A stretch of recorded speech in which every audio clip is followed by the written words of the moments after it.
Kenya Navy. These are the exclusive shots on the recovery operation. We are in the middle of the channel, and right now we just want to focus on the technical areas that the Navy divers are currently facing when it comes to the recovery operation. A few minutes ago, we managed to see them deploy one of the robots that are being used in the recovery exercise, and we realized that at least 39 meters deep in some of the places, the view right inside there is a bit clear, but in another place there's also a bit of difference because we could hardly see anything. But let me quickly engage Eric Wambugu, who is in charge of the diving the diving exercise here in the channel, and to quickly bring us up to speed on what they are experiencing so far when it comes to this particular exercise.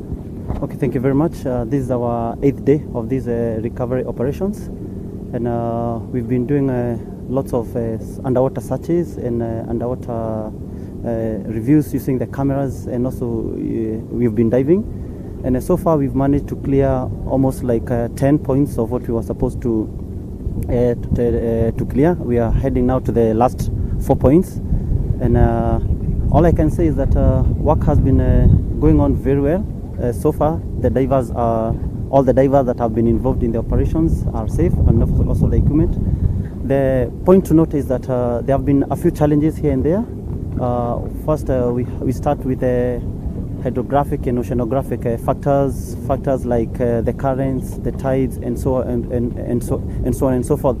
And also, as you know that as you saw the divers get into the water, you can see there's a diving officer and the diving supervisor. Mm-hmm. There are few operation and risk management briefing that he does before every dive, and of course he must make sure that the bottles are charged and all those drills that we are used to. But then he has to brief them on the. But also, there's something also I understand that the PSI levels, there are also that when it gets to a point whereby it becomes so dangerous, because I understand that what a human body can sustain is at least, I think, between 14 and 20, and I'm told that deep inside there is at least over 1,000 PSI levels when it comes to the pressure due to the level of the water. How does that affect the operation?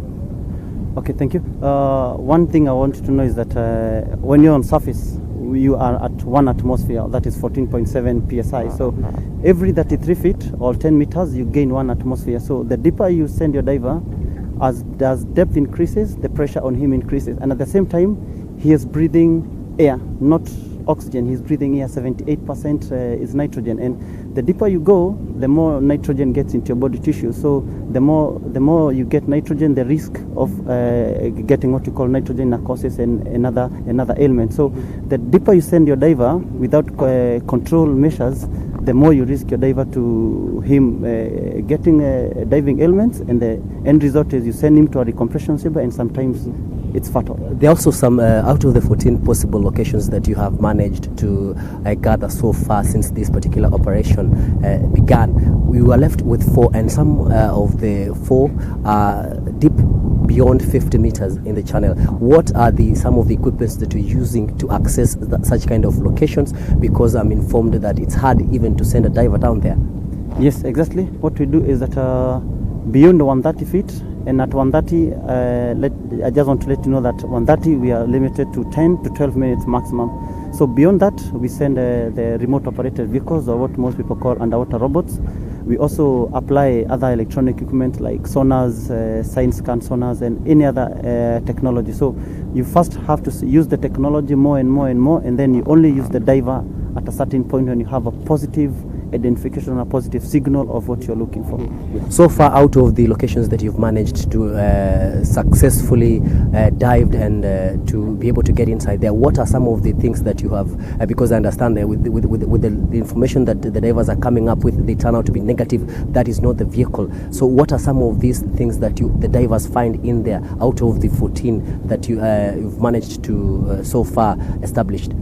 Thank you. For the past 6 days, the conditions were really terrible. Below 20 feet, below, I mean 20, 30, 40, the visibility was almost nil. So when the divers go to around 100, they could see nothing. Yes, the bottom was a bit sandy and rocky, but they were not able to see like anything positively. So nothing has been identified, so we cannot say from the 10 points we have seen anything. It's all about you send a diver, he goes and does the circle search, and when he comes up, it's like the visibility was bad, the current was so strong, but even after doing the job, so far we've not managed to have a positive identification of the. How much time does the diver has to take when at the seabed?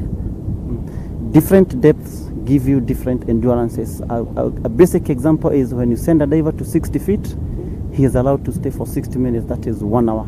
So the deeper you go, the lesser the time, the lesser the endurance you're supposed to stretch your diver to. So 130 feet is what we are limited to by scuba, and that's 10 to 12 minutes maximum. The diver goes down, does the work, and comes up. And remember, there's controlled descent and there's controlled ascent because of recompression. And when you're going down, it's because of clearing your system so that you can adapt to the pressure. And how can you manage to work with the collaboration between, let's say, the use of equipment and the use of human resources, especially between the divers? How can you able to work between the machines and the human beings? How can you able to correlate to that when it comes to conducting this particular operation? Thank you. As you can see, right where we are standing is a point you can do what you call a GPS point. When you move a meter, 2 meters away, you go and get different points. So what you do is that because these waters are so huge, the surface is so huge, you cannot positively identify by using your own eyes.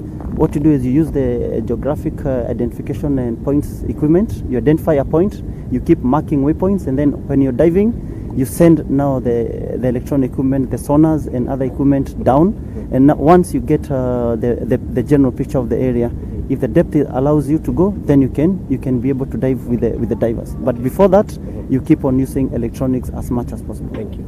Thank you.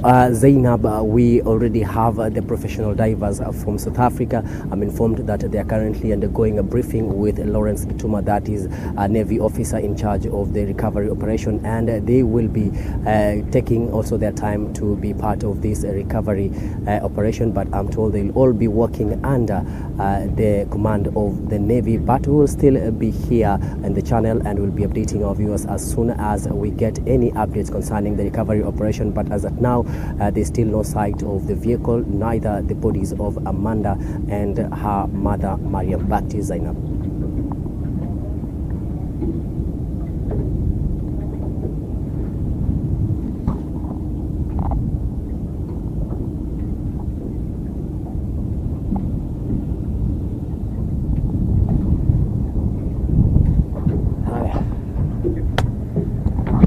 Sawa.